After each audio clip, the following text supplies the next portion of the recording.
Welcome in or welcome back. Today we're doing another which superpowers is spirit revealing to you and what's your moniker, name, and your colors. But to start off with, I was called back to the YouTube witness testimony stand, so to speak. So a few things on the agenda. First thing first, what the fuck's his name?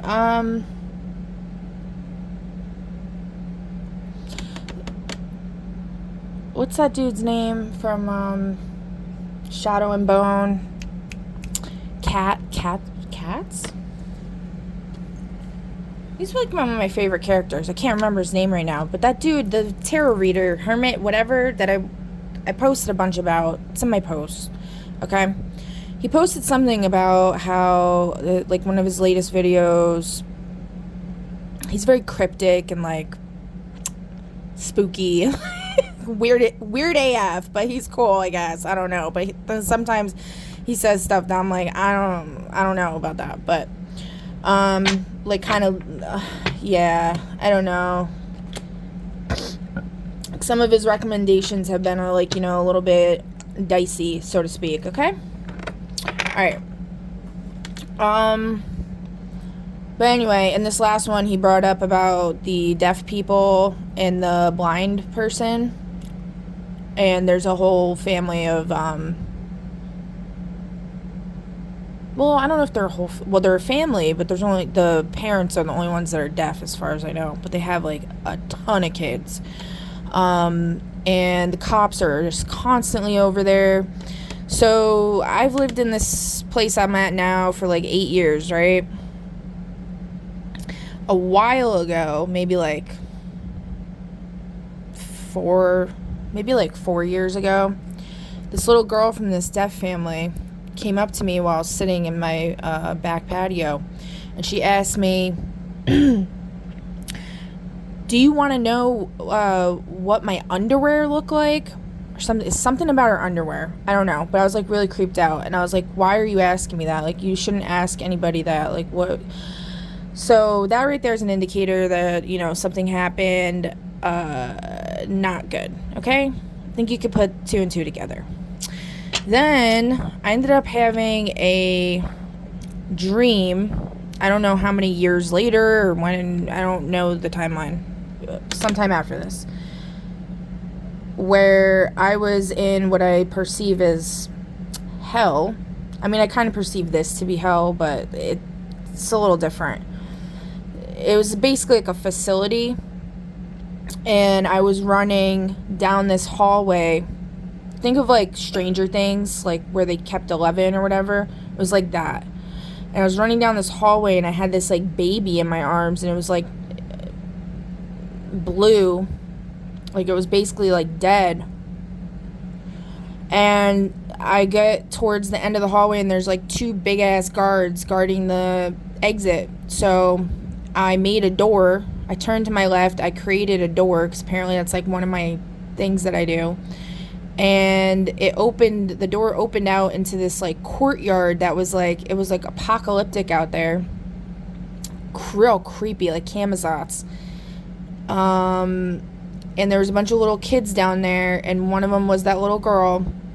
And I basically, like, I don't know if I jumped down or I think I jumped down, and then I handed her the baby.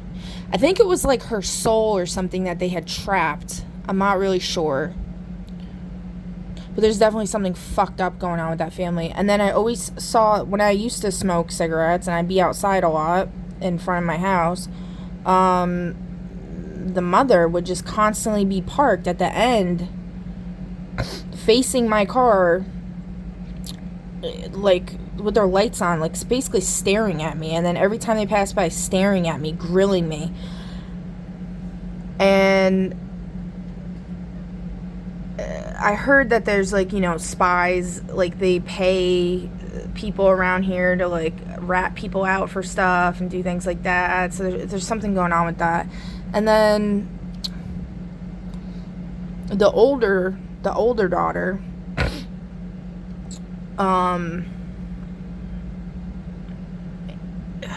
I don't know how old I think she's like, she's probably like 13 now. So it was like a year or 2 years ago.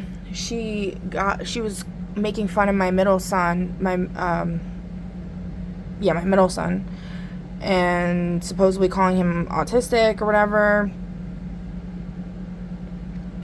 And he got really upset, and he had a hard time socializing as it was, and then every time he went outside, they would be bullying him and being cruel. One time they threatened to drown my oldest son in the stream. Like, they were just ruthless and nasty. So then my kids became recluses and, like, never go outside. It's actually really fucked up. I'm calling judgment on that fucking shit, okay? And so I was kind to these kids, and I was trying to, like, be the neighborhood mom and, like, be there and supervise while they're all playing and stuff. But then, like,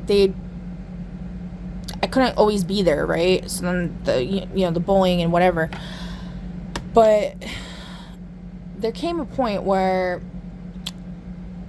there was, like, I don't remember exactly what happened, but basically, like, they ended up putting, like, a dead bird by my car. Or they, like, brought a dead bird over to me. Yeah, they brought, like, a dead bird over to me, and I was like, what the hell? I was like, you guys should not be touching that, first of all. I was like, go put it back, like, where you got it from. I mean, like, if that was me today, I would have, like, handled it and, like, freaking, I would have handled it and I would have buried the bird, you know what I mean? Like, but in that moment, I think there was just too much stress going on for me. My brain was, like, malfunctioning, and I just was not handling it. I think it was just, like, too much stress, like, one weird thing after the other weird thing, because that's what they were doing. Like, it was almost, like, constant weird shit going on in my life. And so I was like, go put it back where you got it from and go wash your fucking hands.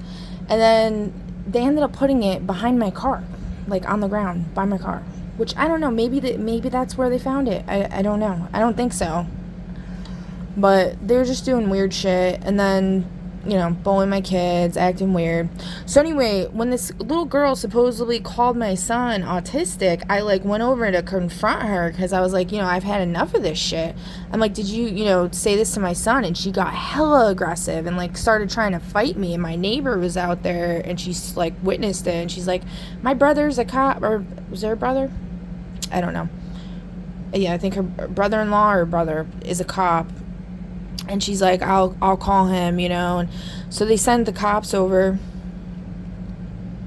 and this cop that showed up looks like exactly like Connor from the other video I posted in the shorts with the squirrel and John Connor. Yeah, looked exactly like my friend Connor. I was like, this is so weird.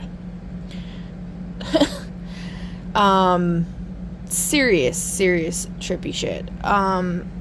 Anyway, so this little girl's literally trying to fight me, like, going full-blown thug on my ass. And the cop comes, and then the parents show up. They're both deaf, and he can't really talk to them. But they're like, oh, my God, the evil eye giving me, right? Especially the dad. And he said some shit like, you're going to regret this. Like, you're going to get yours or whatever. Like, after, like, the cop left. So then, this, the dude from Shadow and Bone, I can't fucking remember his name, with the hat, okay? He made that post, and I commented on it, and I was like, yeah, I've suspected something was up with them, I suspected as much, because there's also this blind guy that, like, walks around, but I thought maybe he has something to do with the movie Constantine, or is it Constantine?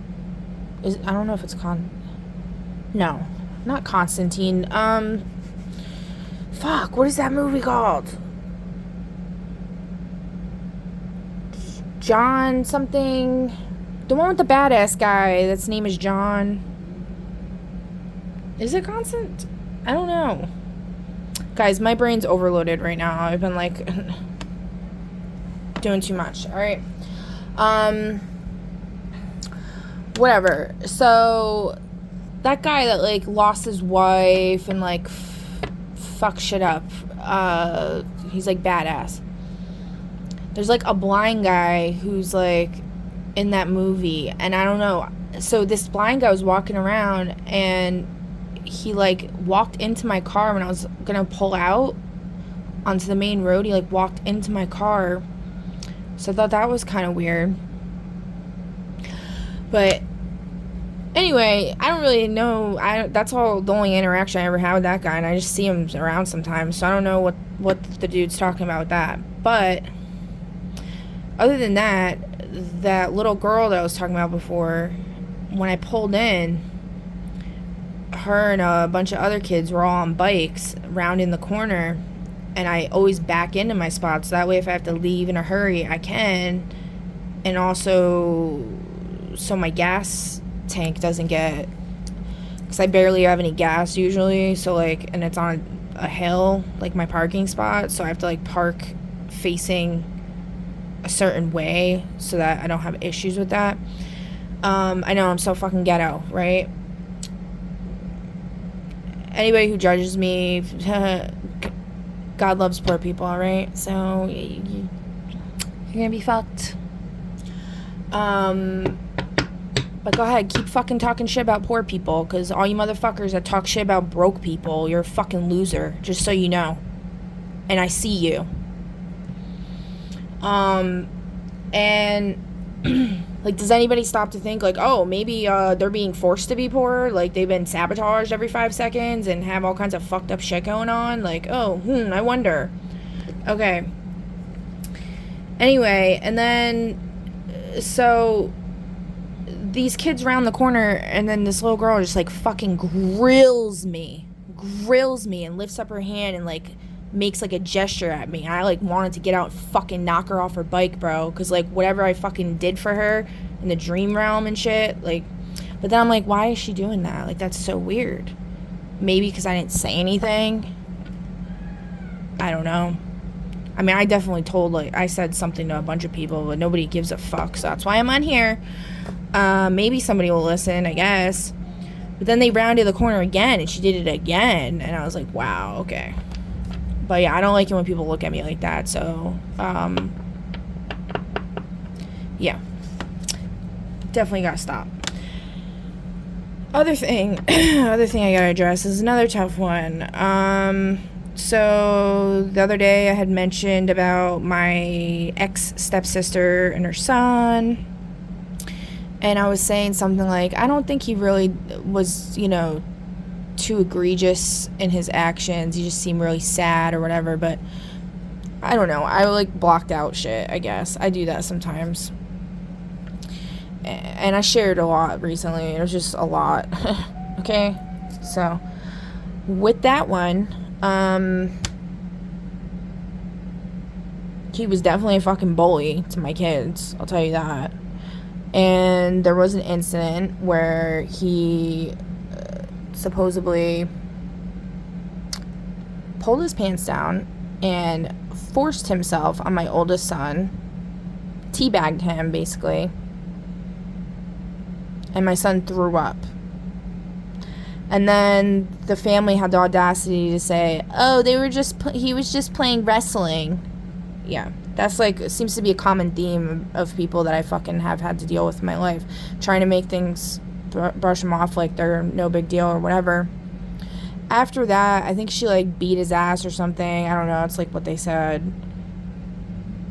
And then he like wasn't being as fucked up, at least, not up front. So yeah, I don't know, there's probably obviously something going on there too, because children don't just go and do weird shit like that without having experienced something themselves being forced on, you know what I mean? So so somebody should look into that as well.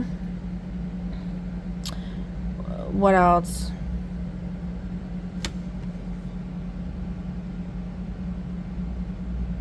And, like, I really didn't want to even bring any of this shit up because it's, like, little kids and it's, like, really hard for me to talk about. It's really, like,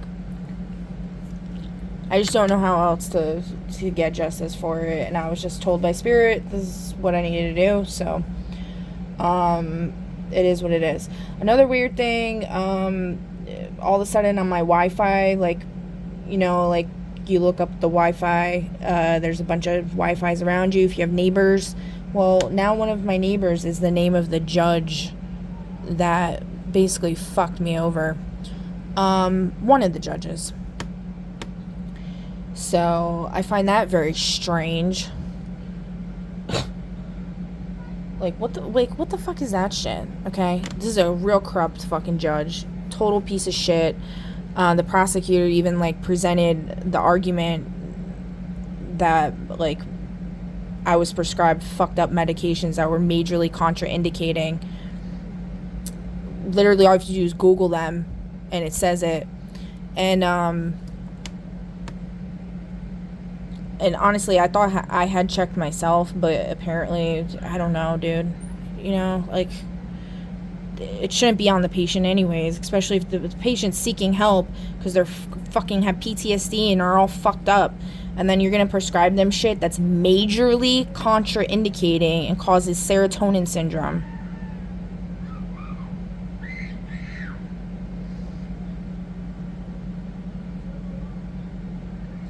Granted, from everything that happened, I ended up, you know, getting sober and getting off of everything, getting the help I needed, but at what cost? Like, I'm literally, like, my record's fucked up, my whole reputation's completely fucking trash.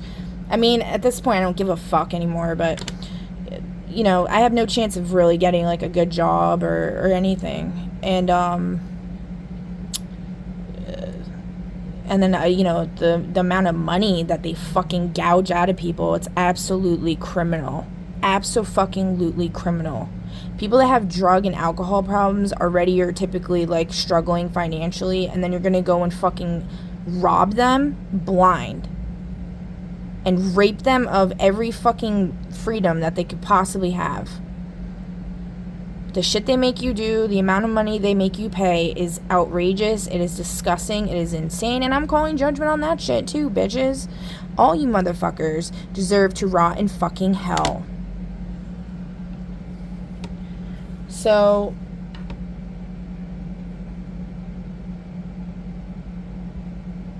and to top that shit off, I was like set up. Like, I was not even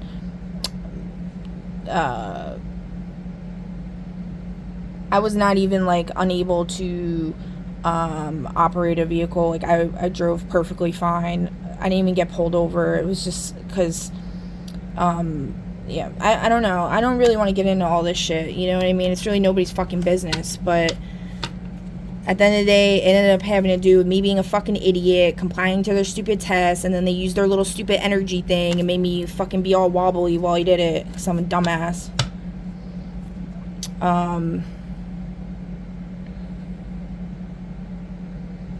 And yeah,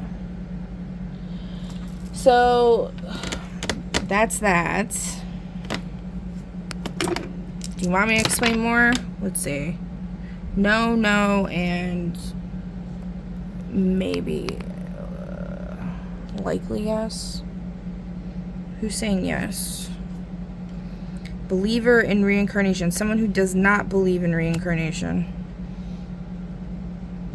Who's saying no? Person with 6 months to live. Person who does not have 6 months to live? What? Who's saying no? Person with a tail? How does this help me? Like, how does that help me at all? An inventor. A cashier at a dollar store. I don't know. So people just, you know, like, they want me to tell my story because they're saying, like, it helps other people. But it's like, and, like, my eyes were drawn to this book, like, Guardian of the Freedom. So, I guess maybe, I guess I'll tell it, whatever.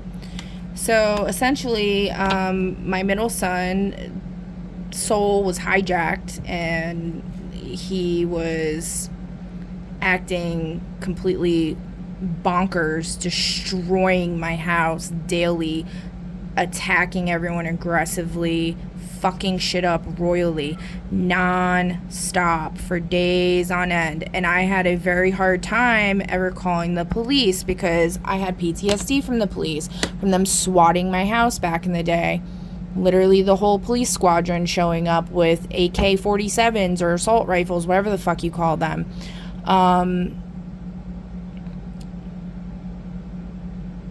I've told that story on public platforms, lives, like multiple times. I'm not going to get into that right now, but anyway, and then aside from that, I just have not had really good experiences with the police. They've always been dicks to me, pretty much.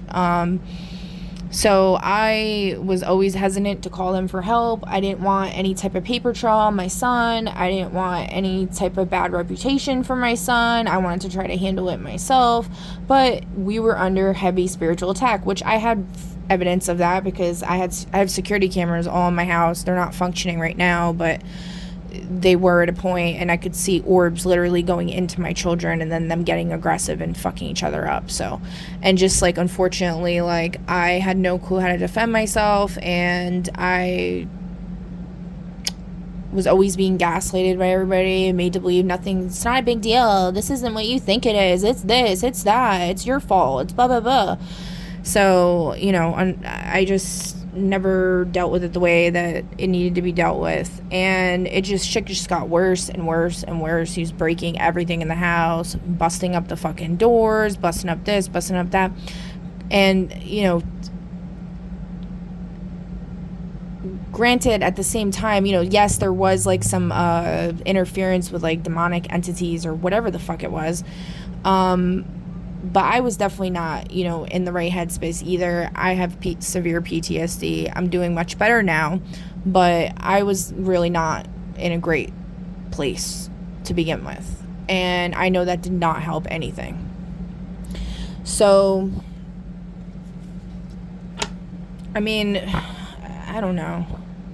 It's like every time it's like I was drowning, and then every time I'd like get above the water, like, I get shoved back down by like some severe fucking fucked up shit happening. So that's basically how that felt.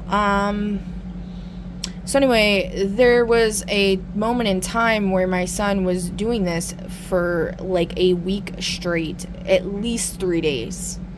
And it was like, I know it was like a Saturday, it was like a Friday, a Saturday, and a Sunday, definitely like for like nonstop.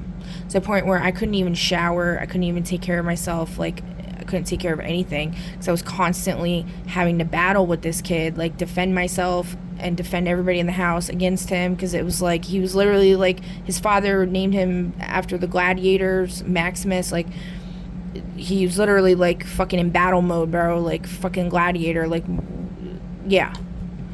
So Monday came along, and I was bringing everybody to school, and I almost crashed my car multiple times because I was just like, my nerves were like, ugh. And I was prescribed Xanax at the time. I got everybody to school safe, got everybody to school fine. I've driven in really bad emotional states before, and I have always gotten where I need to go without issue, except for one time. Because black smoke literally poured into my vision, and there was some weird fucking shit going on. From the truck that was in front of me, like black smoke like poured into my car, and I like panicked. I had just gotten in a fight with my kid's father, and I like panicked, and then I turned and I like hit the back of somebody's car. Anyway, so that's that. Okay. Then, so I dropped everybody off at school and went home, and I was like, I needed to calm down. I didn't know what to do. So I remember I was like trying to like, because like expressing myself creatively has always helped me, and I didn't get a chance to do that at all. And I know I was like trying to do that. I don't know what I was doing. I think I was writing, or I was like I was writing. I might have been doing like tarot readings. I don't remember. what I was doing, but I was trying to express myself creatively. I still didn't shower or anything yet, but because like it's like I was like, I'm a life path 3. It's like I'm all about creativity. So when I can't do that, it literally kills me. So that was my first thing that I needed to address. So I was doing that, and then I was like, I need to like do something. Like I don't know how to fucking like. I was like, but I can't take a Xanax because that shit knocks me out. I was prescribed the lowest dose you could possibly have. Or actually, it's Klonopin, not Xanax. Clonazepam, whatever. 0.5. And granted, maybe I could have cut it in half. I don't know. But I was not, my brain, like, very low functioning, okay? Like, think of all the stress. And so I decided to drink wine instead, and to calm me down, like I self-medicated or whatever. Okay, then however many hours later, I went to go pick up my kids from school, or one of my kids, because the other two would get the bus. I think in the morning they didn't get the bus because they missed it. And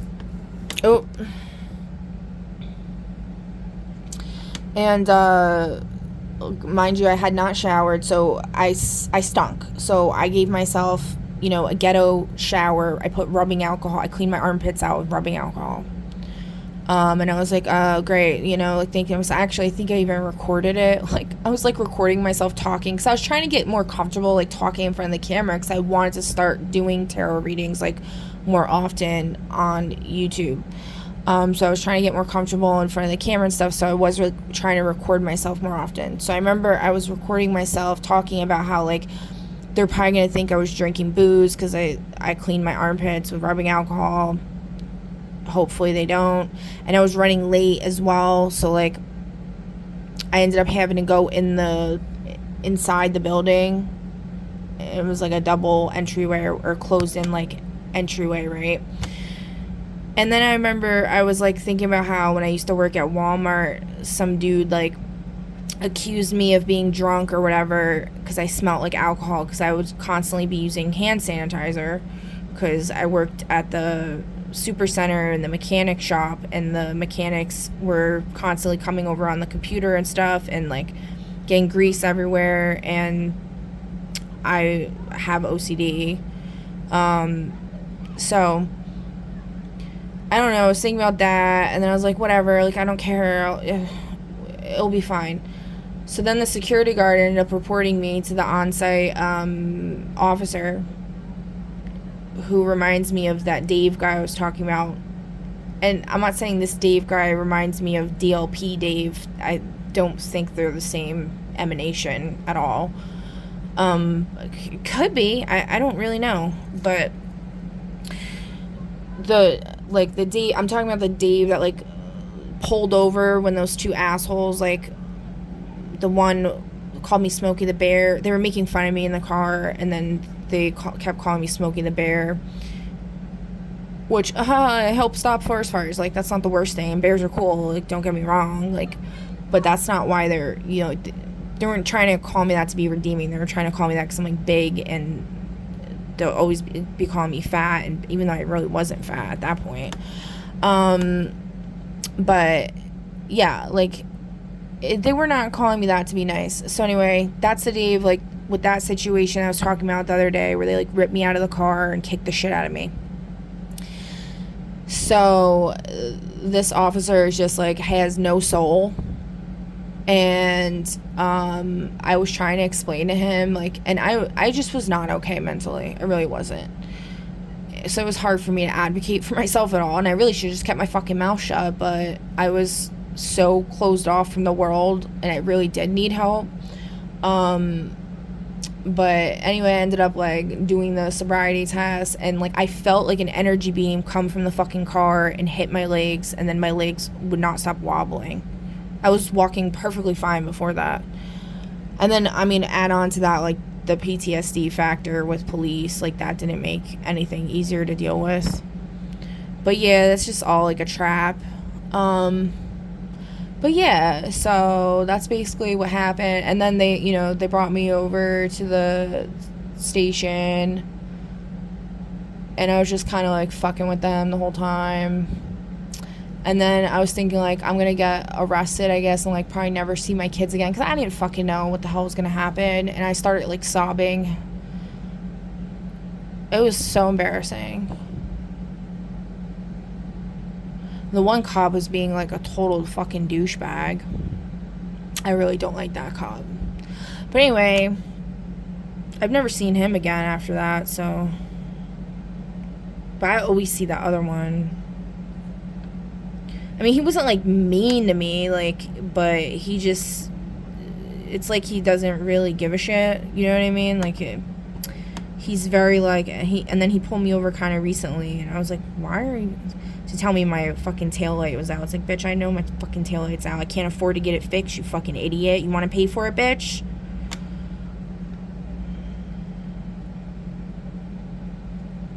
But he was trying to get me pulled. He was trying to fuck me over or something, because I didn't remember if my insurance was paid off.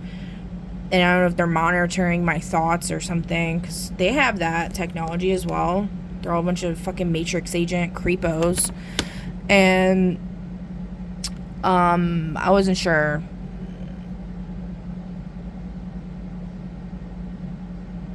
But it was fine. Like, it was fine. But it was funny because when he pulled me over, that's the first thing he asked me. It was like, you don't need to show me your ID. You just need to show me your insurance. Like, oh, I wonder why, officer. You're not fucking obvious. And I was like, nah, I'll give you my ID as well with my fucking PBA card from my uncle, the only one who probably didn't do anything fucked up to me. Actually, I shouldn't even say that. It seems like everybody has, so.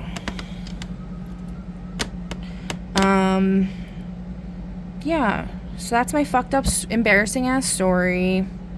I figure, you know, I'm sharing all this other fucked up shit about other people. Might as well share my fucked up shit as well. Okay, so let's put these back.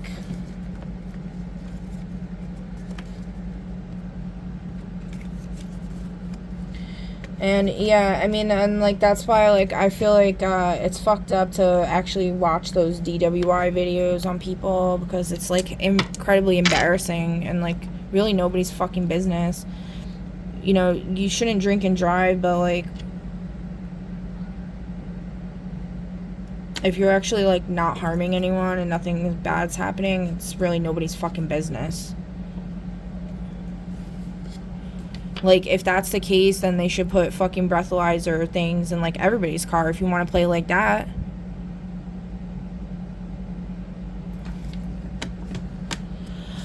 Alright, so, but yeah, that judge mad corrupt. That judge mad corrupt, and it's just fucking ridiculous that, his name's showing up on my fucking Wi-Fi, Carmichael. And then it's like, Carmichael. People keep talking about these supercars that they give people, like, that spiritually ascend. They give them like these supercars, like the Elon Musk fucking supercars or whatever. And I don't know, it was also making me think of like Archangel Michael and, like, you know, him being like Batman or something. And it's like one of those cars, I don't know. But then I'm like, oh shit, that's the name of the fucking judge. I'm like 99% sure that was his name. I didn't double check that, but, and I really don't remember. This was like 4 or 5 years ago. Was it 4 years ago? Yeah, I don't know. But I went to, you know, on my own volition, I went to outpatient rehab for like 6 months. I went to outpatient mental health for like 3 months. You know, like, I did everything under the sun. I learned a lot, you know, but at the end of the day, what they take from you does not justify it. It should not be about punishing people in that way financially, because all that does is fuck people over more. It fucking shoves them down into the fucking hole of hell and inequality even more. And you're taking food and clothes and fun from my children, from people's children. Like, they don't take any of that into consideration. They don't give a fuck. They don't look at anything on a personal level, like, to see what the situation is going on, like, actually going on. They're just like, oh, okay. And my fucking lawyer was a fucking piece of shit. Rachel something, her name is. Fuck that bitch, yo. She fucking sucks at her job.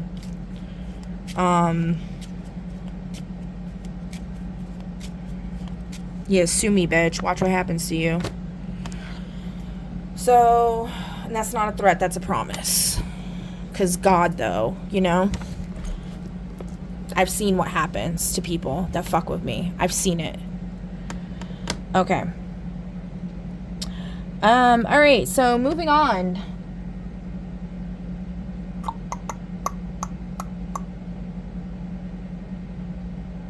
Oh, I want to make this point here, too. I don't talk to anybody. I don't message anybody. I don't fucking text anybody. I don't call anybody unless it's for, like, business, like, my college I'm at or something, you know, like, financial related with that. With, you know, like, with doctors or whatever for my kids. I literally don't talk to anybody. I don't message anybody. I don't fucking text anybody. I don't talk to anybody on the phone. And I probably never will. So if you ever want to contact me, it's going to have to be in person. Because I don't... All this technology shit is easily manipulated, obviously. I mean, even in person. Like, we got skinwalkers everywhere. People coding themselves in. Like, I don't even know. It's just so bizarre. The things I've seen, the things I've witnessed, like, it's just insane. I quite frankly don't give a fuck, though, anymore, so. I would say probably the best way to contact me would be through the mail, but then they'd be manipulating that shit as well. But ain't nobody gonna contact me anyway, so it's all good. Okay. But I just want to say that because someone did kind of make it seem like on their live that I was talking to, that I had messaged them because they got a message and then they said a name that I go by. And I was like, that wasn't me. So, other than that, there's been a lot of insect activity going on with me. Lots of bees outside my house. Today in class, there was ants all over the floor crawling on me.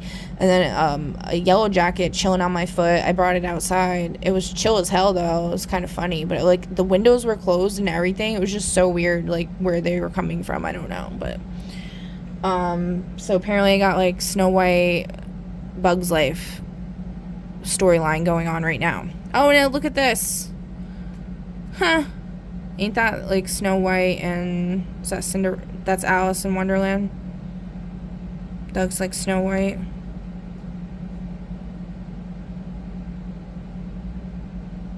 And that's, like, my eye color. Mermaid in a koi pond. Heterochromium iridium. Same color of the star, the monster beast starfish in Suicide Squad. Yeah. So, okay. Something else funny that happened was I was at Walmart with my oldest son. And he's been so rude to me. Like, he's a teenager. I get that. But he is definitely following in his grandfather's footstep with being disrespectful to the point where it's infuriating. And I was like, I don't know where you came from. You definitely didn't fucking come from me. I don't think I swore, but he's like, that's rude. And then all of a sudden on the loudspeaker, someone's like, family planning on aisle 10. I was like, what? I was like, what is this? I don't know. I thought that was really funny.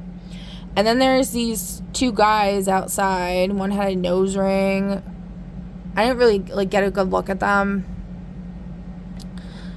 The other one, at least. But, who's like tall African American, and then the other guy was like Hispanic. They were definitely wearing a suit, you know what I mean? Like, they were not who they were presenting themselves to be. And they were hosting a table at the entrance / exit from Walmart, and they said hi to me. We're all like friendly and shit on the way in, or the one guy with the nose ring. And then on the way out, they called me towards them, and they're like saying that they're taking donations for people that, you know, were addicts, recovering addicts, people that have PTSD, veterans, maybe one other thing, I don't remember. But I was like, oh yeah, I'm all of those things except for a veteran, I guess. Although this is definitely a war zone, so I think all of us are fucking veterans in some kind of way. And so I was like, you know what, I have $1 in my little pouch. So I gave him $1, but I don't know if that was like some kind of trap. It was just kind of weird timing right before the new moon. And I had also had a dream where I was in this school and somebody was carrying me on their shoulders. I think they broke my legs in the spiritual realm. That's that whole thing with the wheelchair, maybe, because I kept running away from everybody. And like, I was like Harriet Tubman, the Underground Railroad for little kids. And I just don't trust anybody, so I'll never talk to anybody. So like, I think somebody finally caught me and they like broke my fucking legs, so they brought me to the graduation center or whatever. And I'm like, they're carrying me down this hallway where there's like all these tables set up, and like, it's basically just like moments in my life, like showing like accomplishments that I did or something. And then at the end, there's this fucking asshole judge again. He said something about how like my counterpart can't go, they're not releasing him or something. And I was like, oh great. And then whoever I was on their shoulders, they took my pouch that I hold around my neck all the time, because like I was told to hold on to the bag because people keep robbing me all the time. So even though I really don't have any money like in this reality, but you know, it's like symbolic or whatever to try to like be more precautious, you know, and like stop letting people rob from me. Somehow this person ended up having my bag around their neck, like they were carrying it for me. And I'm like, I realized in the dream, I was like, yo, why do you have that? Like, give it back. I was like, you better not have fucking taken anything, bitch. And then they're like, no, I didn't. And they were like kind of laughing.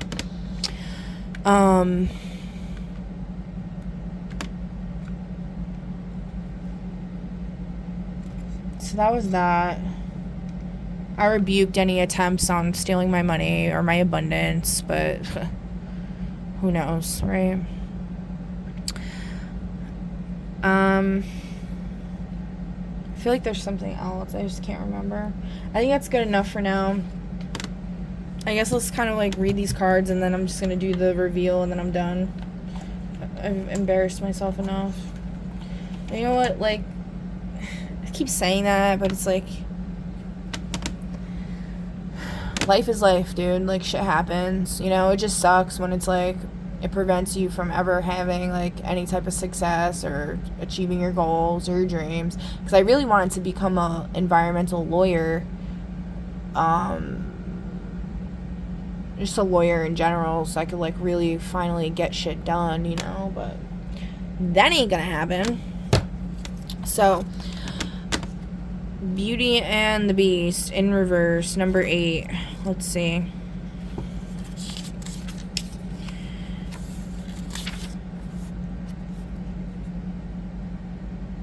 Message: you need some space in a relationship. About Beauty and the Beast. You must free yourself from a controlling force. You have given away all your power, and now you must take it back in love and friendship.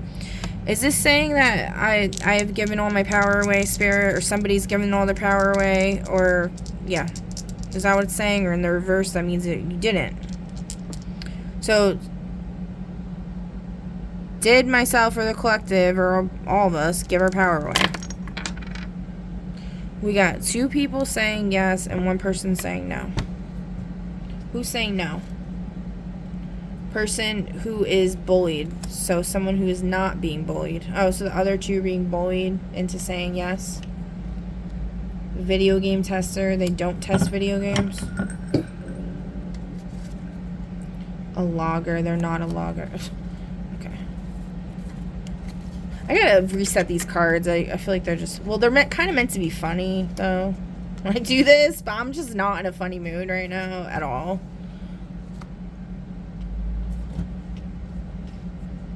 Just incredibly fed up. Incredibly fed up. Let's see. Who said no, Spirit? A dermatologist in the reverse. Okay, I'm kind of funny. Who said yes, the middle one? A social services worker in the reverse. Okay. Property manager said no on the front. Well, fuck you for managing anybody's property, bitch, because people should manage their own property. So, alright, let's just read this. Just take what resonates, man, okay? In love and friendship and matters of the heart, people engage in games of dominance because of their upbringings or their stories in their heads. This thinking keeps them in fear. In this card, one person is influenced by the other and is attempting to appease a kind of tyrant. Her love is true, but her rose has thorns. This card cries out for you to consider a healthier form of love in which you remain true to yourself. Someone is leaning on you, and his authority and maturity is overwhelming your own wisdom, which is more naive, fresh, and innocent. Both have their place, but right now you may need to ask for more space in a close relationship. I don't feel like that's my fucking problem, so I feel like, you know, I'm good, and, you know, if you're my collective, anybody that's actually watching this that's not a cop or something, I feel like you're probably not dealing with that bullshit. Beauty and the Beast speaks. I love you, therefore you must obey and always strive to please. You must appease me, sacrifice to me, worship me. You say you feel overshadowed, watched, judged, and unsafe. I mean, I do feel like all those things, but I also don't at the same time. Like, I don't care. Like, do I feel safe? Not really, but I also, like, don't really care. So, like, I've accepted it. Like, you know, does this world feel safe to me? Not really. There's a bunch of fucking scumbags everywhere, so hateful pieces of shit. For my approval, you know, and like, I say that I love everybody, I have love for everybody at the end of the day, but people really fucking piss me off, especially when they come at me. Like, I'm one of the most loving people there is, and then to come at somebody like me with the amount of hate that I've been given almost relentlessly my entire life, it's like, I don't know. I'm not even gonna finish that sentence. Okay. My approval is everything to you. My love depends on you pleasing me. This rose I give you will wither and die as you will wither and die if I take my love away, and I will take it away should you not love me well. Obey me, be true only to me, ask nothing of me, and your only comfort will be this rose's beauty, and the thorns will remind you of the power I have to hurt you. And how is it then that I am your friend and ally? Because sometimes the greatest ally you will ever have is the one who dares to share with you the harshest truth. It's no joy for me to reveal that this is taking place, but you for now are in the power of someone who is far too much like me. Free yourself. Divination. Symbols of attachment need to be released. There may be gifts or treasures that link you to others, chaining you to them. It may be best to return these. Mutual possessions and gifts are energetically binding and can be forms of bribes or blackmail. Overcome emotional tyranny by seeking your own connection to the divine and to love without the mediation of another person. Seek your own truth and your own power and rediscover your love for yourself. The appearance of this companion is a blessing in disguise. Yes, tyranny is too close. You must free yourself. It is better to escape from this love and to know universal love, and to thirst and starve for something that, I don't like that shit with the whole possessions thing. I fell for that crap 3 years ago, my other awakening, and I like threw away all kinds of stuff that people gave me, and honestly, that's not, you can use that shit to do magic, to transmute, to do fucking cool shit. You don't need to throw your stuff away because, oh, my boyfriend in the future isn't gonna like it because my other boyfriend gave me a fucking amethyst stone or whatever the fuck it is. You know what I mean? Granted, if the person RAPD'd you, I don't know why I'm spelling it out, I already said enough fucked up shit in this reading, but hey, it is what it is, and that's how I feel like doing it. Alright? If they did something like that, and seeing that item keeps bringing up bad memories for you constantly, I mean, that's just showing you, though, that you need to heal, and you need to figure out why it's bringing it up for you, and once you're healed from that, looking at that item ain't gonna do shit. But you can use that item in, like, a working to transmute negative energy for the collective. Like, you can do cool shit like that, guys. You don't have to throw everything away and be a crybaby about things. Oh, this item's cursed. Oh, it's gonna hex and curse my whole bloodline. Like, no! Grow the fuck up, okay? There may be gifts or treasures. Like, that's what they're saying. That's what... They want you to think this stuff so that you throw away all your fucking treasures. Overcome emotional tyranny by seeking your own connection to the divine and to love, blah, blah, blah. The appearance of this companion is a blessing in disguise. Yes, tyranny is too close. You must free yourself. It is better to escape from this love and to know universal love and the thirst and starve for something no other can truly give to you. Awaken and free yourself from the control of a connection standing directly between you and the divine. Awaiting you is a bliss that flows freely, lovingly, and without this price of tears and pain. Oh, here. What is that? Cop fucking sirens skitzing out. Okay. So, what else? The unending... So, like, what the fuck kind of cop siren was that? I don't know if you guys can hear that.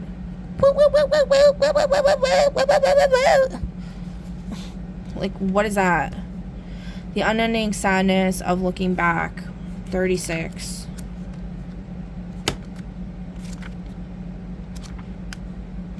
Let's be disrespectful and fucking disturb me some more. Endless regret, obsessive grief, replaying the past, negative nostalgia. In this card, a young being, a dainty, pale, fragile girl holds close a trilobite, one of the first forms we know to have lived on this planet.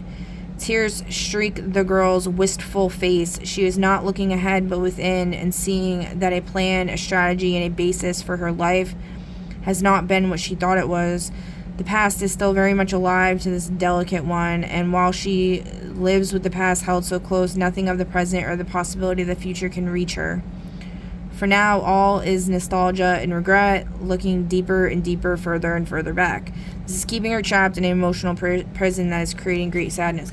That's kind of the point in me sharing my story and trying to get all this shit out, and, for other people to do that as well, to release the sadness that is so prevalent on the earth, because it's a very heavy fucking burden for anybody to carry.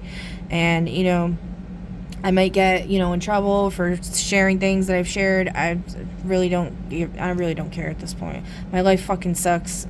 It sucked for quite some time now. At least, releasing it and sharing it with people, who can hopefully gain something from it in some way, no matter how big or small it is. That brings me some small comfort out of all the shit. So, alright, so what else? That's it. Okay, I know.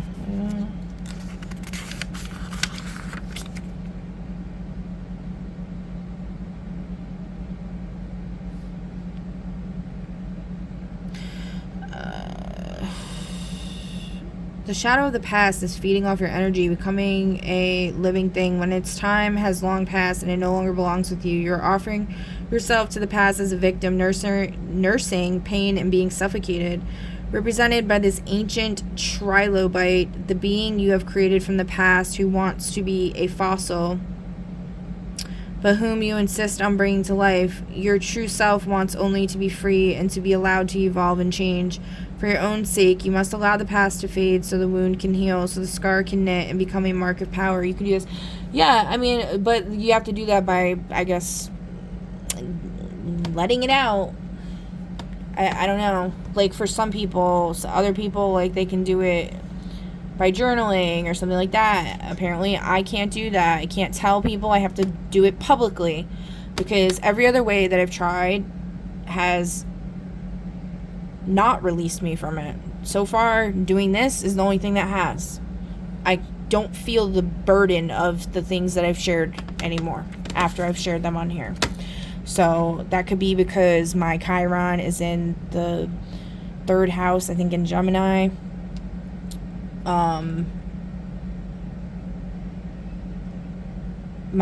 It's in my Imam Coeli or whatever. So it's in Gemini. I think Imam Coeli is between the 3rd and the 4th house. I don't know right now, guys. Okay. Our past is fascinating. Our past is rich, and our ancestry is worth investigating. But to live there, to cry because we believe we are no longer at that one perfect time in our lives, is to deny the gifts of the present and the treasures of the future. When this card appears for you, know that you are experiencing an epiphany, that your sadness is now of your own making, for you are recycling the moment in the past. Oh yeah, and you know what? I want to say something else too. You know what's fucked up? Is there was even like proof. Actually, I don't know if I want to.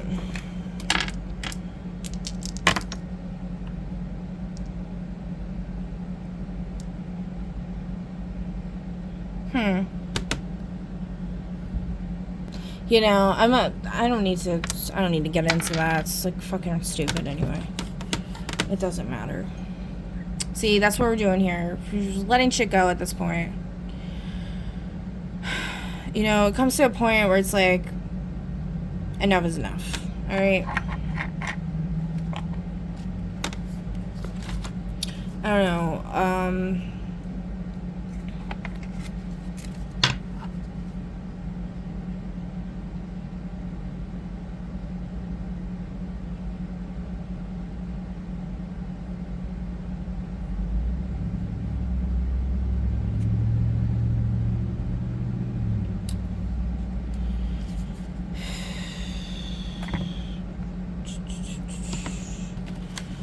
So,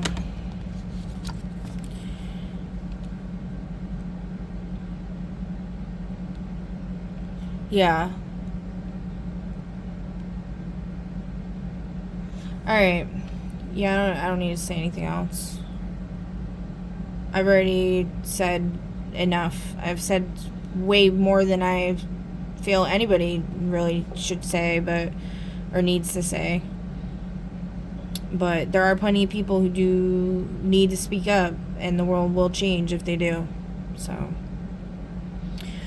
I mean, we've already seen a shit ton of, like, the wars, like, whatever. I don't want to jinx anything, but, alright, Once Upon a Midnight, okay, so don't look back, fucking forget the past, fuck that shit. Alright, Once Upon a Midnight Jury in reverse, 31.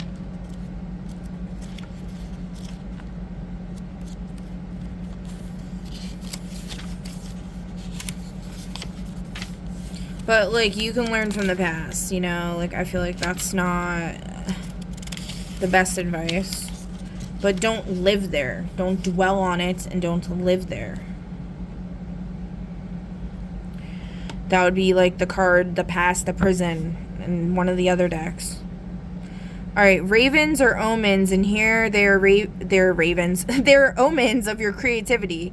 They will fly about under moonlight, entering your dreams, speaking to you, the words you may have been searching for, dropping toward you with a harsh voice that asks you to weave magic now. The best times for this act are in the in-between times, the times that are ambiguous, paradoxical, and magical. People who wish you to pursue a sensible path may feel concern, but it is far less healthy for you to stop listening to the voice of the divine. The ravens speak of law, and at this time the law says you must let the words flow. The images appear, and the song be sung or the dance be moved through. Do not think this creativity out. Let it come out as it will. You are not a pure vessel for spirit. No, but you are a being connecting with the creative divine, and in doing so, you are contributing something soulful and magical to a world that becomes more and more mechanical and dead under the yoke of logic.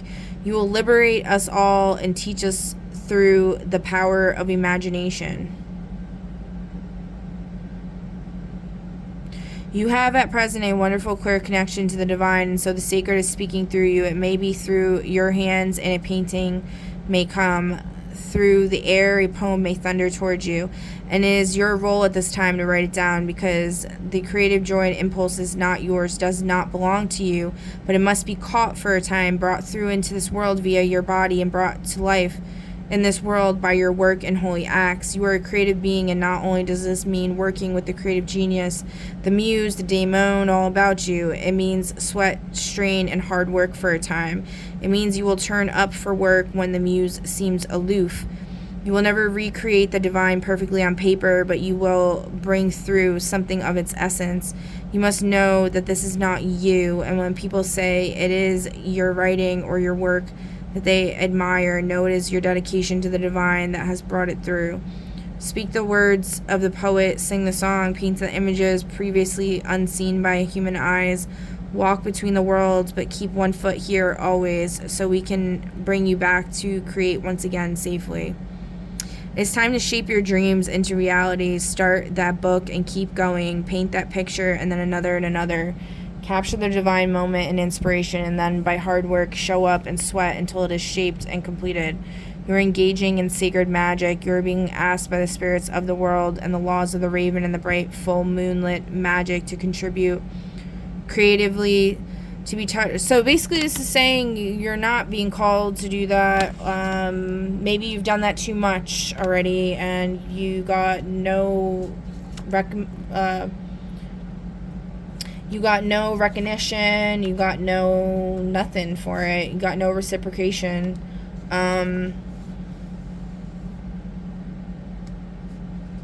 So, or it's saying you really do need to, you haven't been doing that at all, and it's being blocked because of this looking back, or you need to turn this grief into creativity. For some people.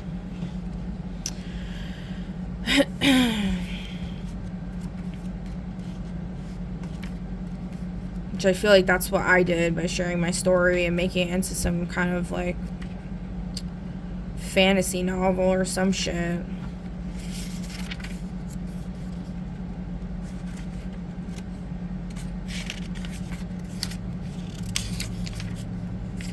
Alright, Hedgehog Love.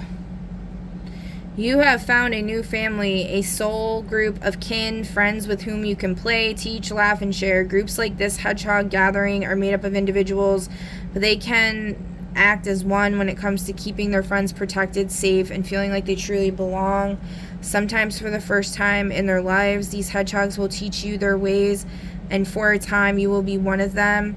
You are safe with your friends, and together you will laugh, play, and nourish each other with connection and kinship. That sense of being home and a feeling of belonging that you have not had for some time.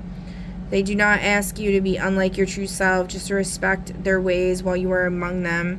You are healing very deeply on levels that may never be fully apparent, but the protection you are or will soon be enjoying is allowing you to pull back your defensive armor, be totally vulnerable, and rediscover your dreams and abilities, some of which you had put away.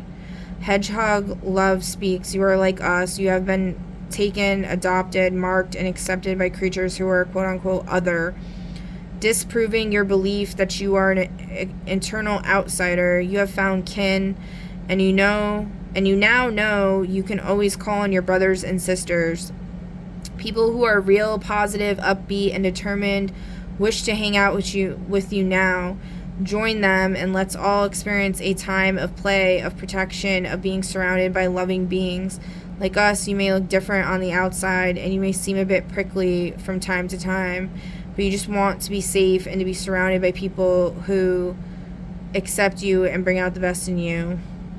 You will find a true home with us despite our many differences. You will bear physically and energetically a mark that will help your brothers and sisters recognize you, making it easy for them to make friends with you, include you in their activities, groups, and parties, and tell you are loved for being who you are.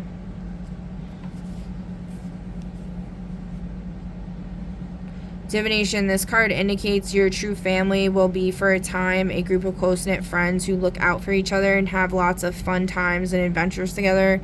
It's a bit of a closed group, not so welcoming to outsiders, but its members are very protective of you and of one another too. You may feel like you have adopted a new family, as if you were once an outcast but have now come home. You may find great relief from loneliness and isolation, or you may discover new animal friends and pets, or a group that cares deeply about animals could be about to enter your life. While this group is very tight, your individuality is respected and encouraged and is very supported. This could be a rich and exciting social time, and you will find new friends while on new adventures. Your peace of mind is developing and growing, and the more gratitude you show the world of nature, the more this deep peace will grow and endure. Even when it comes time to move on, as it shall come soon, you will be able to shift into a new environment fully protected and with a great deal of help. Your friends, old and new, are never far from you and will never abandon you. Not now that you have shared so much together. The friendships you make at this time are very loyal and can last forever. Oh, do you guys want me to talk about the other thing? Who's saying yes? Person who doesn't know the future.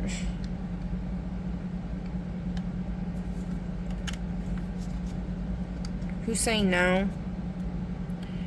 Someone who's not covered in tattoos? What? Okay. Let me see.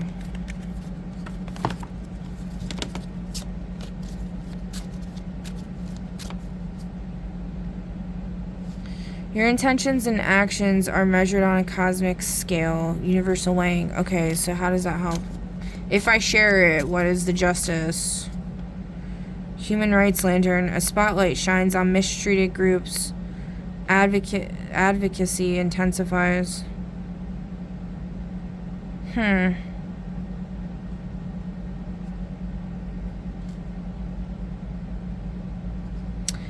Okay.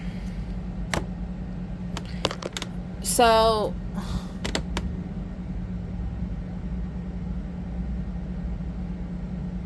I don't know how to even bring this up.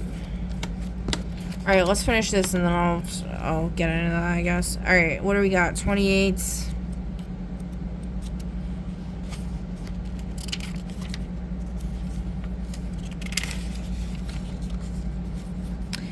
Strange companions in stranger places. Message challenges user imagination.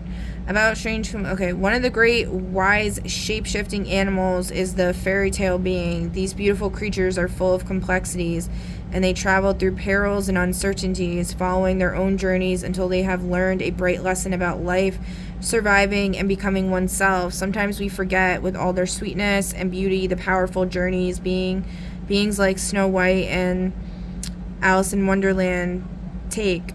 And even after their well-known journeys are complete, they often have to take new journeys, ones we have never heard of. And this card, two beings you probably know well now, have a new adventure. They have been heroic separately in the past, and they will be heroic together now with the help of their animal companions and allies, their wits, their lessons from other journeys, and their newfound friendship, even in these odd surroundings.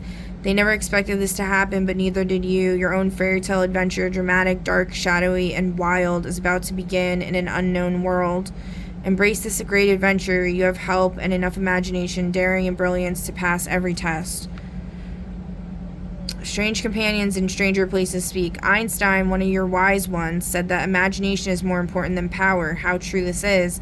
There's nothing on this planet that was not born of a dream or a wayward thought, including we two, who were born out of separate imaginations, but who live on and grow more and more powerful thanks to the millions who believe in us and our stories, and whom we, in turn, inspire. So now, like us, you find yourself amid strange times and places. Yeah. What a journey we have had, how tired we all are, how awed by our new surroundings, the strange new world we find ourselves a part of. Yes, we have traveled, we are far from home, and we are wandering lost, but we are oh so alive because of this delicious uncertainty. We are glad we have taken this strange path and accompanied you on this fascinating voyage into the unknown. We wish you to know that life is one long metamorphosis, changing shapes and forms, always seeking the authentic self and the experience of who we truly are, which is to experience the divine. For a time, you lost your power. You even volunteered to give it up. Trusted friends you thought knew best, teachers who seemed to know everything, and adults who acted like they had lived forever. Even now, making decisions in this strange place with stranger friends seems daunting. Even now, you're tempted to just give up.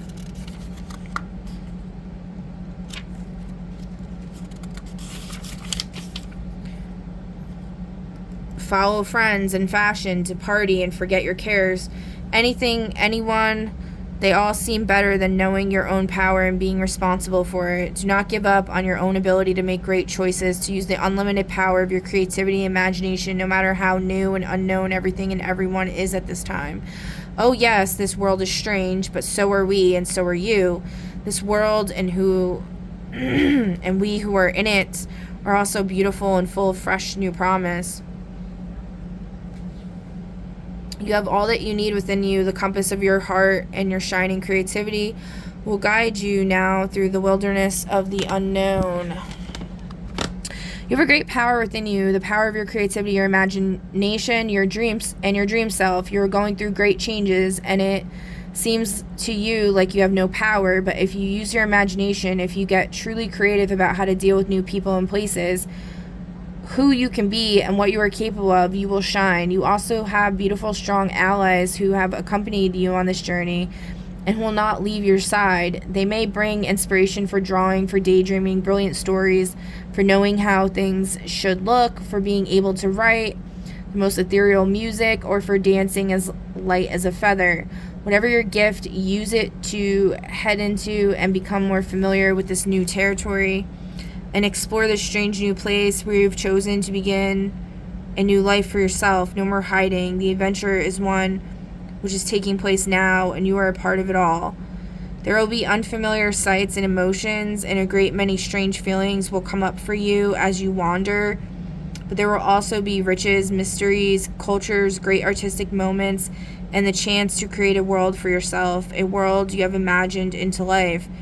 You are not alone on this journey. Reach out your hands and feel the protective warmth of all the other beings that have been imagined into life. And danger, oh yes, there will be danger. Snow White and Alice know all about that, but all is well. How could it not be as you live this new life in this full and wonderful way with your great creativity and your courage in full bloom? Okay, and then Mermaid in a Koi Pond, 41. I don't know, it just feels like a bunch of false hope and shit, so we'll see. Whatever that's about for y'all. I mean, you already know what's gonna happen to me, so. Alright, rediscover your individuality, become the dragon. This mermaid has journeyed to an in-between place, a place where she could be safe for a time, but while she grew safe and while she basked in the comfort of warm waters and plenty of food, she forgot her quest and began to lose herself. It's time to strip away the camouflage that may have kept her hidden when she felt hunted. She has become complacent and her emotions are stagnant. It's time to move on, especially from an emotional situation or a relationship that may seem safe, but in fact, it's not the soul's calling. The mermaid has only just realized her moment to move is upon her, and she is saddened at the thought of discomfort. But she will soon move, and her sadness will be transformed into that sense of being fully alive, fully here, and that taking chances will lead to greater growth once again. Once she does, she will transform into a dragon maid. The koi represents the urge to seek out the dragon self. The Japanese believe koi are dragons unmade. The koi are very brave creatures. They have enough power to forge their way upstream, even leaping through waterfalls. Once they pass this great test, as the mermaid does, then they grow into their dragon selves. They are stoic, courageous, and related to the fearsome courage of the ancient samurai. Once she breaks free from the small pond, she will have great glory and success and will always be honorable. She will always remember where she came from. You have taken on the markings of others, their hues and tones, their voices and mannerisms without even knowing it. You have been like water, but instead of gathering in your own great force or finding a way through the tiniest crack to be yourself, you have stayed in a shallower pool than you were meant for. You feel sluggish, tired, and very much like you are no one special. I am here to tell you that you are special, and you have grown too large for this safe haven. It is time to swim free, to somehow make it through a challenging time in front of you in order to reach a place where you can grow and flourish and to become even more than you have dreamed of being. You have listened to advice that assures you that staying here will keep you safe, and you have been safe, but now it is time to move on. It will be worth the initial discomfort, for a great and unknown truth about your potential will be revealed. Due to a time of camouflage stasis and dormancy, you have forgotten who you are. Now you have outgrown what once was a safe haven. It is time to move on, for you are stagnating in your current position and circumstances. There must be fresh water brought in because there's no longer enough room for you to grow. It's time to break free and take the next challenge. Energy that you feel you lack at the moment will flow to you. You have great courage within you, and you are much more than you seem to be at present. You must take a great journey upstream to find the place where you will prosper, flower, and grow into dragonhood. You will be most successful and most important. You will be a great mentor once you have undertaken that climb. Begin it now. Alright, so the fucked up story. This is extremely difficult for me to say. But I'm gonna say it because I know there's other people out there who have been holding back as well, and it could help save someone's life if you share your story. At this point, I don't know if it really matters because it's been such a long fucking time. It's been over 10 years since this happened, but regardless, so in one of my, I've been talking about how like there's been like spiritual courts set up in IRL where, since I'm in school, you know, I have all my classmates, all of a sudden like random classmates just show up. Like, it's like, okay, obviously like this is not normal, okay, because like that's just not how things work. So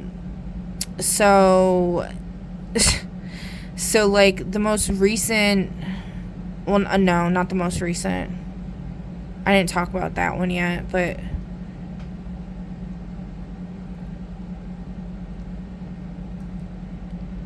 one of the people that showed up recently, who looks exactly like someone I used to date, who I was very serious with, we moved in together, their name is Vinny. They're from Roxbury, and their dad was the chief of police. He basically was like on a lot of medication that he probably shouldn't have been, and it was making him act fucking weird, okay? And so like I used to work full-time plus overtime, and I would work third shift a lot, and this person liked to play pranks on my kids, who would act up a lot.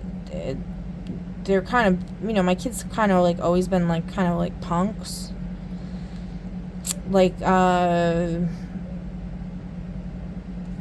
don't know, like joking around a lot and stuff, and being kind of brats, you know, like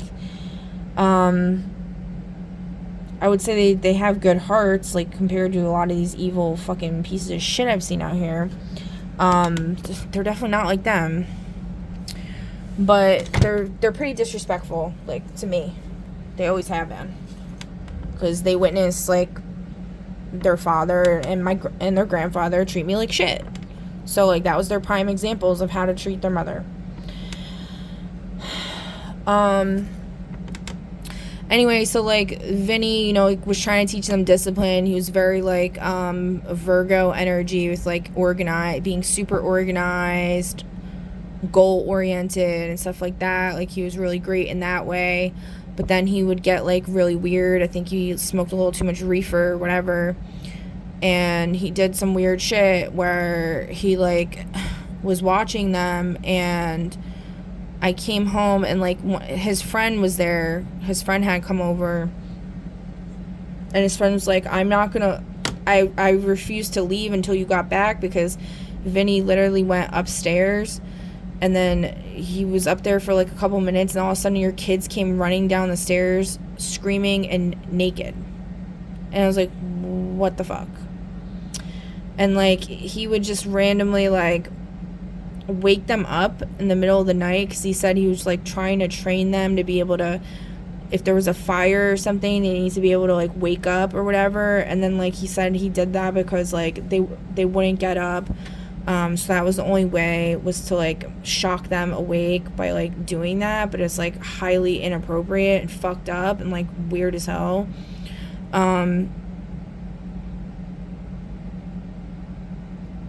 I ended up, like, freaking the fuck out. He wouldn't leave. I didn't know what to do. Again, I was scared to call the police.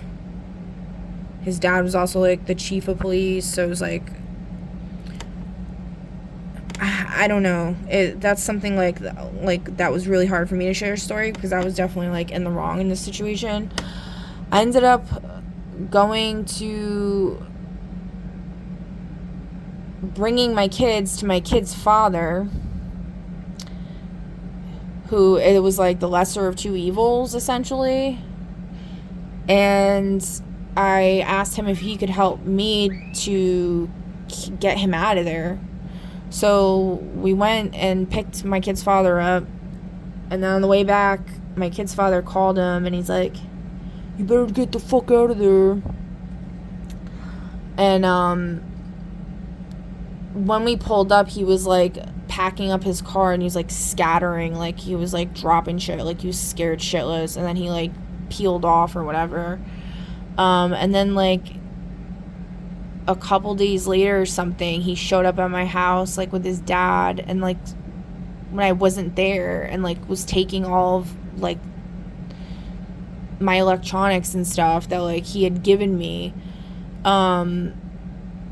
And I explained to his dad, like, what happened. He's like, why didn't you tell us to begin with, blah, blah, blah, because, like, he had lied to him and stuff, and, yeah. And this person also is, like, the person I've talked about before that, like, broke my back door. He, like, smashed out the window panes on the back door because he couldn't wait for me to get home. He couldn't wait, like, 20 minutes for me to get home, so he, like, smashed it out. He never, like, hit me or hit the kids. As far as I knew, he didn't actually, like, abuse them. He just would do weird shit like that, like pranking. But I don't really know, so that was always something that, like, really fucking bothered me and freaked me out. And then this random girl, like, messaged me one time, and she's like,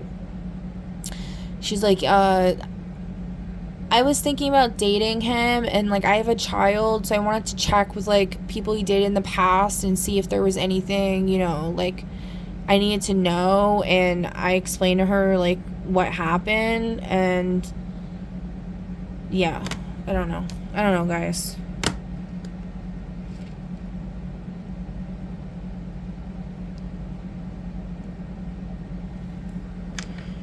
Is that it, or what? 555? No. Okay. What else? The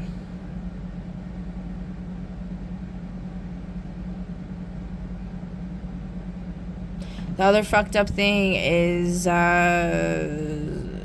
this person would, put my kids in timeout in, like, the Coraline attic. There's, like, an attic.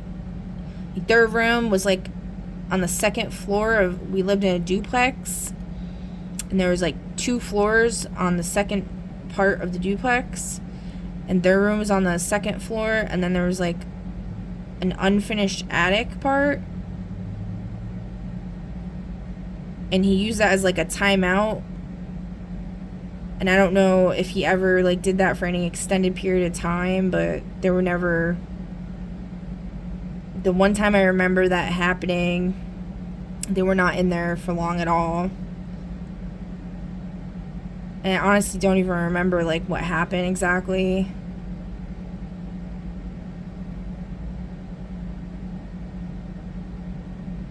But yeah, that, I don't know. Like it's like one of those things where it was like people not knowing how to be a fucking parent, not knowing what the fuck they're doing. And then like I had never been with anybody even remotely normal, and he was probably like the most normal person I had ever met, and like seemingly responsible. And like that was like putting them in timeout, because like they wouldn't ever stay in timeout anywhere else. They wouldn't listen. Like my kids are like insane rebels.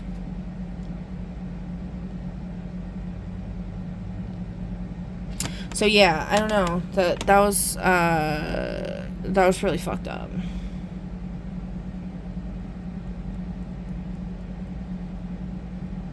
And then another time, like before all this, oh, my son told me like he spit on him or something, and I didn't know like if he was telling the truth, because he said he didn't do that. But I freaked the fuck out. I like ripped the ceiling fan off the wall and I threw it at his head.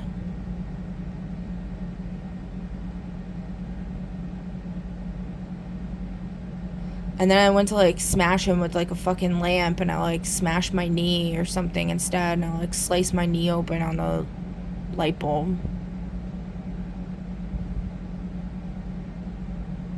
So yeah, I mean, it's not like I you know, but I should have called the cops. I should have broke up with this person right away, like, you know. And I know there's tons of females out there who have been way worse, or definitely not as bad, but still have not said anything, have not done anything, because they're like, oh, it makes me look bad, or oh, it's, you know, embarrass my kids, or like whatever. You need to make it right regardless. Put your fucking ego aside, put your pride aside, because it's not real pride at the end of the day, you know. But yeah, I mean, by no means was I ever a fucking stand-up mother or stand-up parent. I got pregnant very young. No one should have kids before you're 25 years old, because your brain's not even done developing yet. In my opinion, that's fucking being raped. For anybody that gets pregnant before the age of 25, you should not be pregnant. Point blank period. You should not be pregnant. I don't care what anybody has to say. You should not be pregnant. Your brain isn't even done growing yet. So, and then on top of that, to be heavily fucking abused while you're pregnant, after you give birth, while you're trying to breastfeed, while you're trying to raise the child, being abused by literally everybody around you. Child's father's friends, your own friends, your father, your stepmother, your stepsisters, whatever it is for you guys, you know. I'm sure people can relate. That's, you know, this type of toxic fucking cycle and bullshit is the reason why people end up going crazy, murdering their whole family, doing all this crazy shit. You know, it's like, there needs to be some type of fail-safes, or like, I'm gonna say fail-safes. There needs to be something that can help, like, young people that should not be having fucking kids. Like, I don't know what else to say. I really don't. I don't have all the answers here, okay? Alright, so I'm done talking about this right now. I'm probably not gonna come on here ever again. I don't know. But, I mean, I did say I would finish this superhero thing because I was supposed to, so I have to. That's another thing. I'm supposed to finish things that I haven't finished, you know, that I never finished anything, basically. It's one of my problems, so I'm supposed to finish it. 5, 3, and 6. We'll do 4.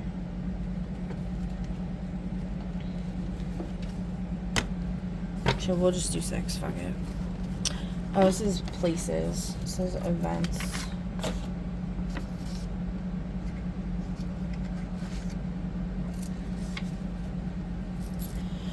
Alright. This is another deck that Spirit wanted me to pull from. So, see what events. Whistleblower comes forward with shocking claims. Okay. Animal attack in the reverse.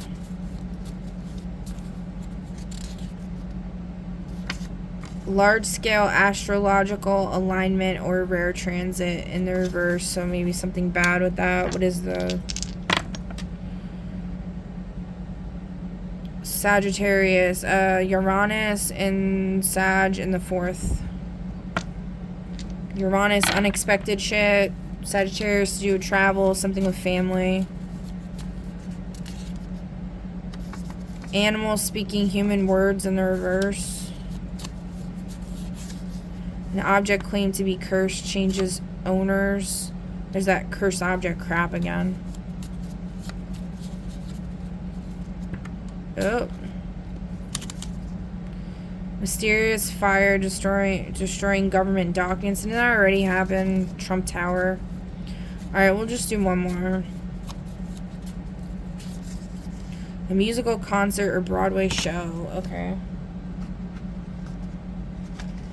Might as well do places too since we're doing events.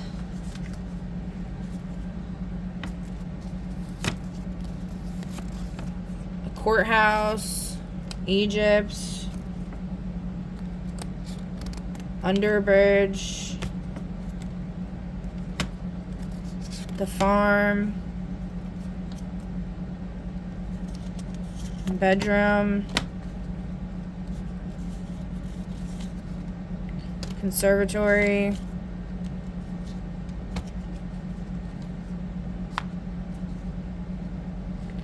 The bank.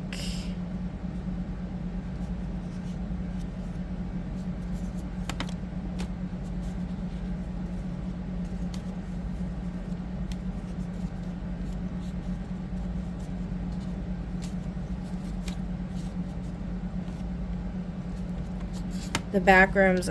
Yeah. Oh, I heard somebody too say, Alex, can you come to the back rooms? When I was at the grocery store yesterday and I got blueberry muffins because I was watching one of the Near Death Diary podcast episodes and Cody was talking about blueberry muffins.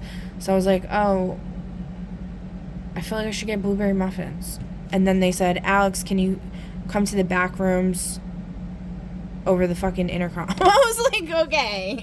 Like, what the fuck? Alright. So...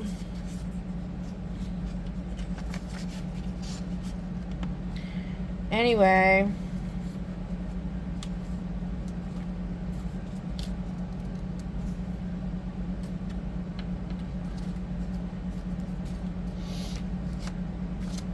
what was the other one? Tree of Life. Okay. Wait, no, that's not. It's plot. I don't even know where it is. Well, let's do one of these. Oh, this one will come out. 2 of Wands in reverse. That's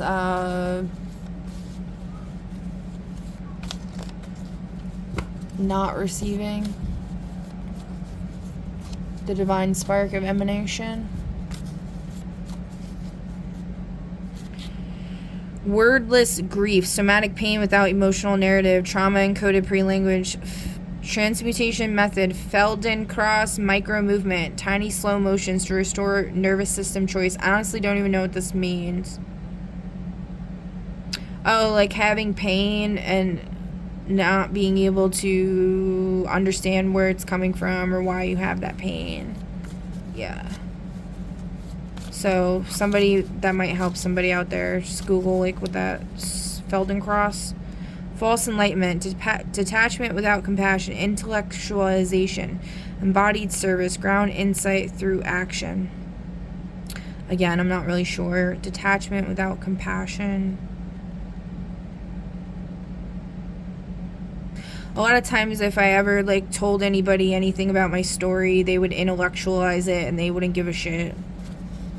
And then they would basically use it against me and tell me I'm a hoe bag fucking dumbass loser who shouldn't have kids. And then they go and call child services on me, which, by the way, you can try to do that all you want. They've already been in my life like 500 times. They've seen it.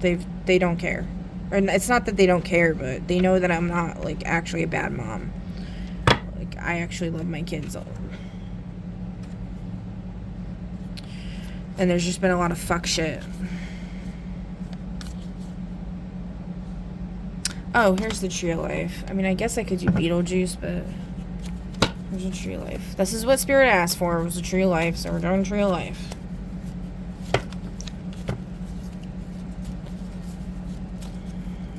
And I gotta wrap this up.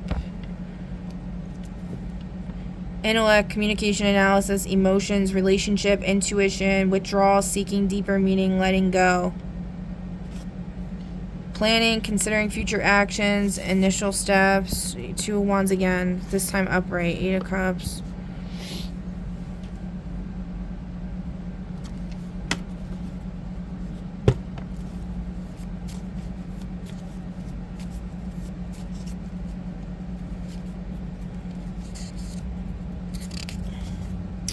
Eight of Wands, swift action, communication, movement. Four of Wands, harmony, homecoming, joyful events. Mercy. So we got splendor, two splendors, one wisdom, and one mercy. Manifestation, completion, physicality, happiness, family, harmony, emotional completion, 10 of Cups. Well, somebody out here is going to get their 10 of Cups, so that's wonderful news for y'all. Alright, let's do this. Let's do this, costume thing.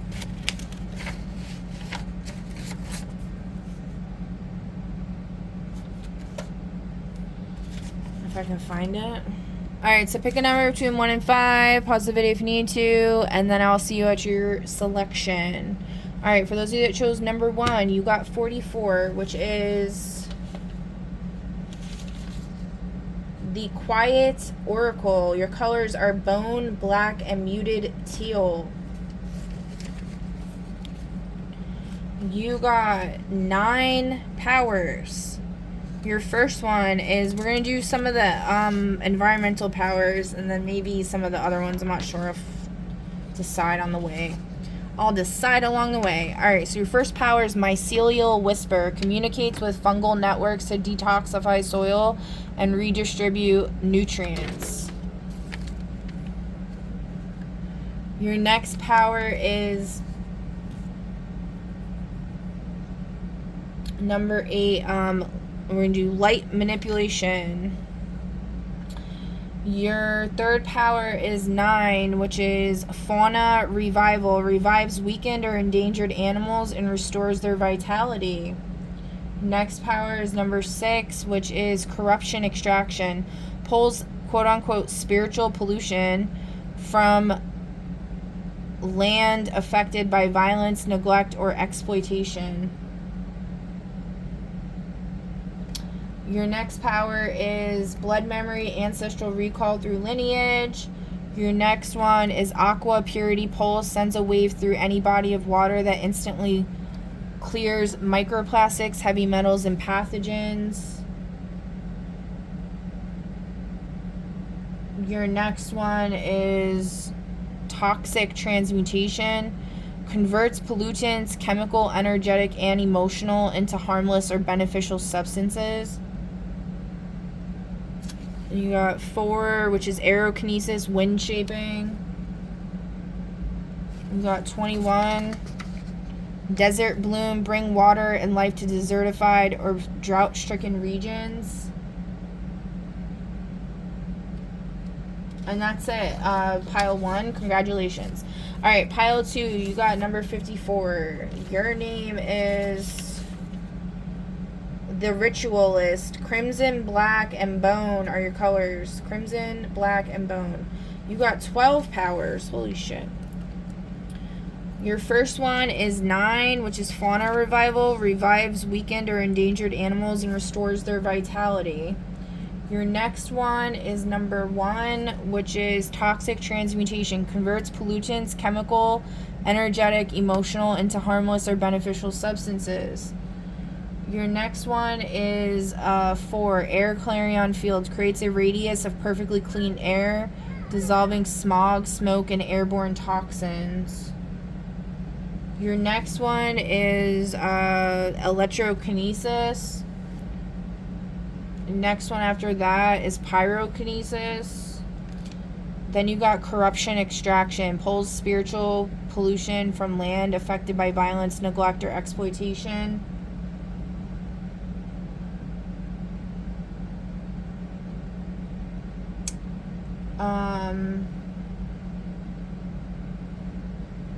Then you got seed song manifestation. Singing or chanting causes seeds to sprout instantly into mature, healthy plants.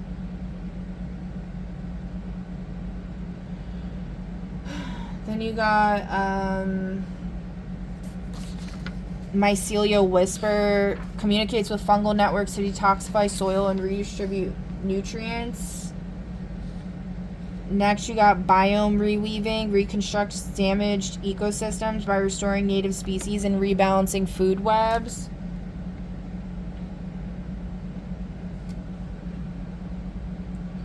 Then you got radiation neutralization. Absorbs or stabilizes radioactive contamination without harming the wielder.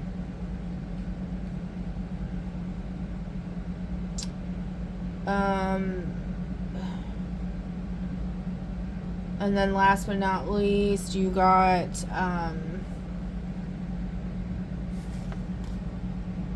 shadow manipulation. Alright, so that's your big reveal, number 2. Congratulations. Number 3, you got 59. The ink thaumaturge. Your colors are black, antique, white, and red. I guess you're able to access a star portal or stargates because you're one of the inked ones. But Spirit's not gifting you any powers. My throat chakra just skitzed out when I said that because I really don't like saying that to people because it makes me feel really bad, but...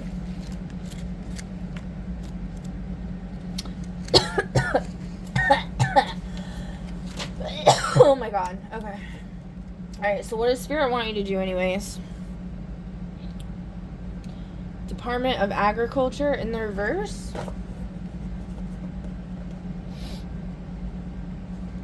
They want you to fix the Department of Agriculture. We also got sociologist in the reverse. In the field of sociology, maybe. Oh, okay. Maybe, no, those were saying don't do those things. They want you to be an adolescent behavioral specialist. Considering all the crap we were just talking about, that's pretty fitting. Alright, so congratulations on that. That's an important task, okay? You know, maybe you'd be like that for, like, the team, for these super powered people, you know? Alright.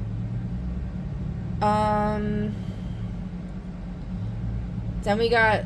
Okay, so congratulations. Number 4. You got 26. Your name's Gail Seraph, or Seraph, and your colors are sky blue, silver, and white. You got blood memory, ancestral recall through lineage. You also got air clarion fields. Creates a radius of perfectly clean air, dissolving smog, smoke, and airborne toxins. You also got biome reweaving, reconstructs damaged ecosystems by restoring native species and rebalancing food webs. And then you also got 10, which is gravity control. Congratulations for those of you that chose number 4. Number 5, last but not least, you got Nano Forge, which is your colors are steel, orange, and black.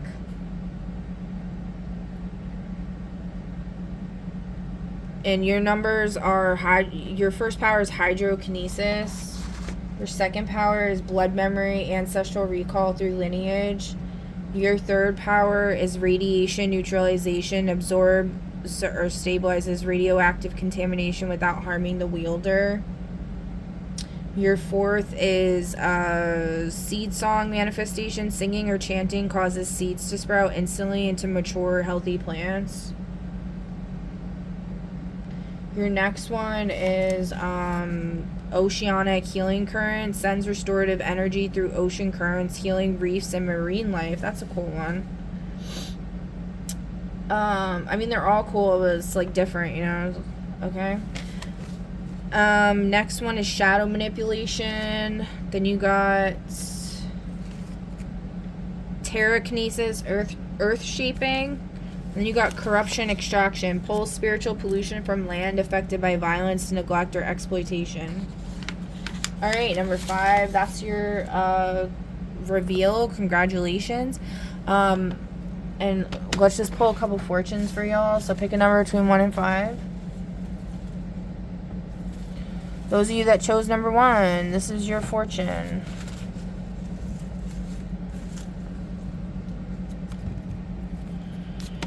Rumor is a byproduct of an untruthful conversation. Oh, this reminds me, I wanted to make sure that no rumors started about me, even more than I'm sure there already is, but I deleted my Amazon account, and then somehow it's still active, and one of my subscribe to save things, which I thought I deleted all of them, came in the mail today, so I got charged like $50. That's fun.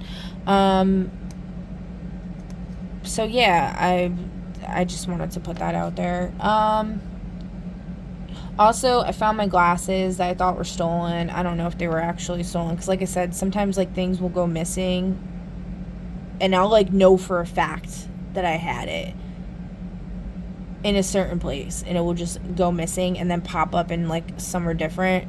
This time I'm not really sure. It was in like my bag for school, but I could have sworn I had it like after I had been home from school, so I was like, I don't know. Alright, anyways, I just want to put that out there. I really try to like have integrity. It's hard, you know, because I have like brain damage, so it's kind of hard. Alright, character is to man what carbon is to steel for number 2. For number 3, we have we are what we think. Okay. If that were true, I would not be in the position I'm in. Because I actually think pretty highly of myself, despite all the shit talking I do, you know? I try to be humble and modest and, like, accountable for myself, but at the end of the day, I really do love myself, and I know what I'm capable of, and I've fucking made mad miracles happen. I know my power, I know what I can do. But, like, look where I am, so, you know what I'm saying? Friendship is an ocean that you cannot see the bottom. Number 5. By working hard, you get to play hard, guilt-free. Yeah, right. Okay. I mean, I feel like that, you know, could be true, but